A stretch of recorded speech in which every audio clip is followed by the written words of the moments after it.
गांधी पे कहना चाहती हूँ। लेकिन अगर आप उन लोगों में से हैं जिनको लगता है कि बिहार में पूरी तरह से निष्पक्ष चुनाव हुआ है, स्वतंत्र चुनाव हुआ है, पूरा ट्रांसपेरेंट और इंडिपेंडेंट प्रोसेस रहा है, तो आप ये वीडियो बिल्कुल मत देखिए, क्योंकि ये वीडियो आपके लिए नहीं है।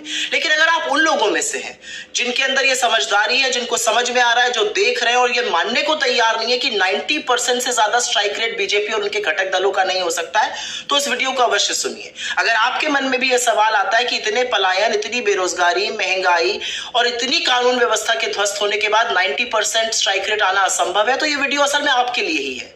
क्योंकि बिहार में जो चुनावी प्रणाली की धज्जियां उड़ाई गई हैं वो सारे देश के सामने है। जो संविधान में निहित एक व्यक्ति एक वोट की धज्जियां उड़ाई गई हैं वो भी सारे देश के सामने है। बिहार में जिस तरह से बीजेपी के पदाधिकारियों ने, नेताओं ने, कार्यकर्ताओं ने एक से ज्यादा जगह वोट डाले, उसके सबूत सोशल मीडिया पर हर जगह है। ये तो कुछ सबूत सामने आ गए, कितने ही और लोगों ने ये किया है अभी हमें नहीं पता है। और इसीलिए अगर आपके मन में भी यह सवाल उठता है कि 62 लाख वोट काटे गए और फिर 20 लाख जोड़ दिए गए, जिसमें से 5 लाख वो वोट थे जिन्होंने फॉर्म ही नहीं भरे थे, और आप एसआईआर पर सवाल उठाते हैं, तो आप सही सवाल उठा रहे हैं।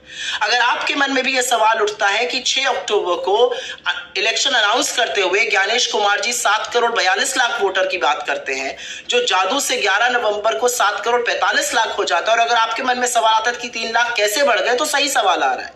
अगर आपके मन में सवाल आता है कि जेडीयू और बीजेपी की सरकार ने चुनाव के दौरान 10,000 रुपए खाते में डाले और चुनाव आयोग मूक दर्शक बना रहा और ये वोट के लिए कैश या जिसको रिश्वत कहते हैं दी जाती रही, तो बिल्कुल सही सवाल आपके मन में आ रहा है। अगर आपके मन में यह सवाल आता है कि कैसे चुनाव के बीचों बीच हरियाणा के करनाल से एक ट्रेन उन लोगों से भर के आती है जो बीजेपी का पटका पहने हुए हैं, वो बिहार में आकर वोट डालते हैं, तो आपके मन में बिल्कुल सही सवाल आ रहे हैं। और इन सब चीजों का इल्म, इन सब चीजों का पता, इन सब चीजों की अवेयरनेस हमें कहां से आ रही है? क्योंकि राहुल गांधी ने आरोप नहीं सबूतों के साथ वोट चोरी का कच्चा चिट्ठा इस देश के सामने खोलकर रख दिया है। राहुल गांधी ने सबूतों के साथ नरेंद्र मोदी और चुनाव आयोग की मिलीभगत को उजागर किया है। राहुल गांधी की बदौलत आज इस देश को फर्जी वोटर, फेक पते, कैसे एक एक घर पे 500-500, 800 लोग रजिस्टर हो जाते हैं, कैसे नकली फोटो इस्तेमाल होती है जिसमें ब्राजील की मॉडल तक शामिल है, ये लोगों के पास और खबर सामने आई है।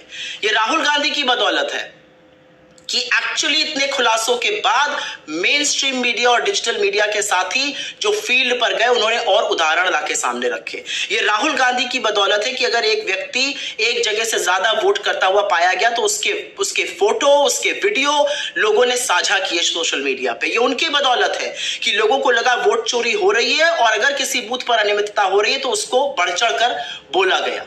तो राहुल गांधी पर एकदम से आक्रामक कौन है, हमलावर कौन है? राहुल गांधी को इस हार का दोषी कौन ठहरा रहा है? महागठबंधन के खराब प्रदर्शन का ठीकरा कौन उनके सिर पर फोड़ रहा है? हो सकता है अनभिज्ञता में आप कर रहे हो, लेकिन असल में यह बहुत सोची समझी सुनियोजित साजिश है बीजेपी की, आरएसएस की और उनके पालतू मीडिया की। और यह साजिश इसलिए रची गई है जिससे राहुल गांधी जी का वोट चोरी का जो खुलासा है वो फीका पड़ जाए, जिससे कि इस देश की नरेंद्र मोदी के खिलाफ जो सबसे सशक्त आवाज है, जो किसी कीमत पर समझौता नहीं करती है, वो आवाज दब जाए। महागठबंधन